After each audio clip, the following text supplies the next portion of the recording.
Hi guys, so today is 28th of October. Ang bilis lang ng panahon. Today is Monday, no?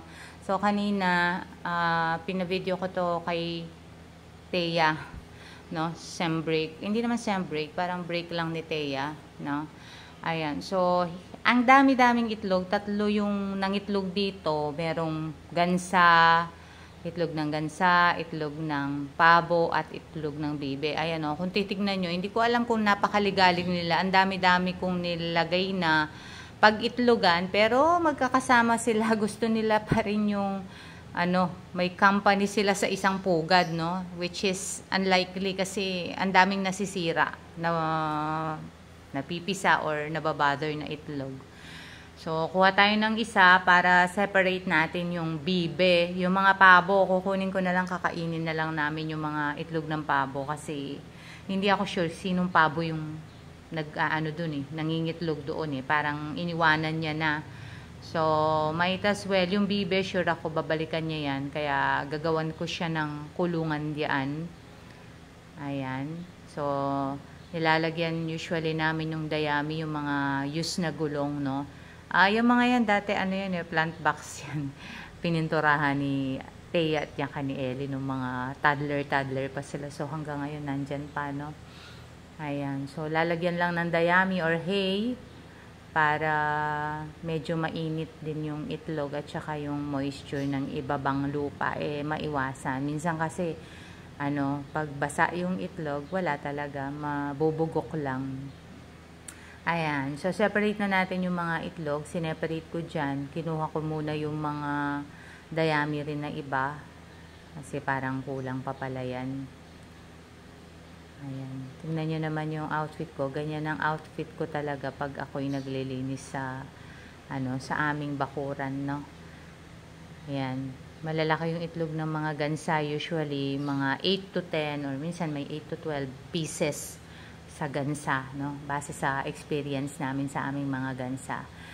Mas sila yung pinakamalalaking itlog at saka pagka silang nila, pagka-hatch ng egg, ang lalaki na talaga nila, no? So, yan naman yung mga bibe. Yung bibe namin crossbreed na sa Peking duck. Kasi yung Peking duck hindi marunong maglimlim. So, I decided na i-crossbreed yung Peking duck at saka yung bibe. Kaya, para lumaki lang yung lahi at malimliman, no? Hindi na kailangan ng incubator.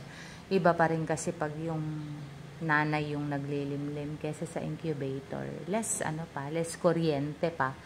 Ayan, so iniiwalay ko na, kinukuha ko na yung mga bibe para ma-separate, no? Ang gulo-gulo kasi nila. Hindi ko alam kung bakit, kung sa weather. Dati hindi naman sila ganyan. Dati tag-isa-isa lang kada pugad. Ayan, so ayan. So nakakuha yata ako diyan ng 15 peraso na bibe. Ayan. So separate pa more. Yun, mga pabo, kakainin ko na lang. Aalmusalin ko. Masarap din yung pabo na itlog eh. Lalo pag nilaga. Ayan. So, separate lang. Yan ang aking buhay bakuran. O, diba? Pagkatas ko niyan, pawis na ako diyan. Ayan. Minsan kasi pag maaraw, masakit sa kaya naglo-long sleeve din ako eh. Sayang yung lotion. Sayang yung lotion, di ba? Yung kalaban natin yung araw talaga, nagkakamilasma tayo, mga skin diseases related sa sunlight. Ayun, sa sinoli ko na yung mga tapos kakainin na lang namin yung yung pabo, turkey egg, re-ref lang, tapos ayun, maabutan na ni Derek yan. Ayun, so that's it. Tapos sa kabila kasi ininspect ko din yan sa kabila, no? Parang gusto ko lang i-separate kasi yung dalawang pabo nakita namin kanina, gusto ko siyang i-separate kasi parang doble-doble siguro, may bago nangingitlog tapos may luma nangingitlog, 'di ba? baka hindi mapisak lahat. So, pinapaalis ko sila kasi pupulugpugin nila ako dyan. Dati napulugpug na ako, ang dami kong scratch, no? Ganun talaga, defense mechanism nila. So, tingnan mo naman yung bibing yan, napakatigas ng ulo. Pumunta pa talaga dyan, may pugad na siyang sarili doon. Pero to our surprise, mamaya may surprise dyan. Nabugok na yung actually yung itlog niya, nililimliman pa niya. Itim na yung iba at kumukusog na. So, yung mga bugok, hindi man nawi-waste yan. Napapakinabangan din. I give it directly sa baboy. So, kinakain ng baboy yan. Ng aming mga native organic baboy. Ano sila ganun talaga ang nature nila, 'di ba? Mapakain mo din sila ng mga ganyan ng itlog. Kahit hindi niluluto, kakainin ng baboy yan. It's their nature to eat. 'Di ba? Kahit flesh, kahit basta organic yung kinakain nila. Ayan.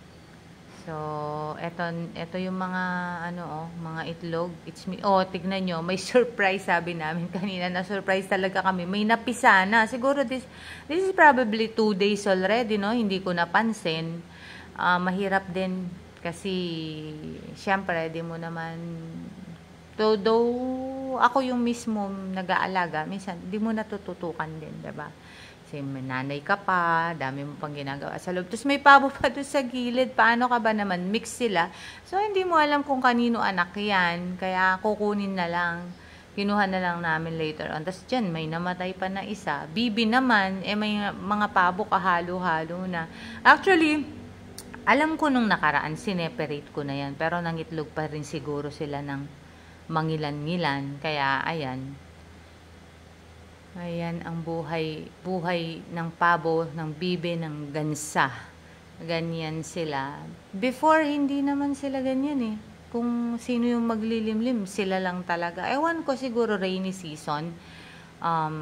They're looking for warmth ng katawan, no? So, nagtatabi-tabi sila. Baka yun lang naman ang explanation ko. Hindi ako expert sa ganyan. Pero, pansin ko lang pag mga maulan na panahon, tabi-tabi sila kung mangitlog or tabi-tabi sila kung maglimlim, no? Ayan, so pinapaalis ko na sila dyan.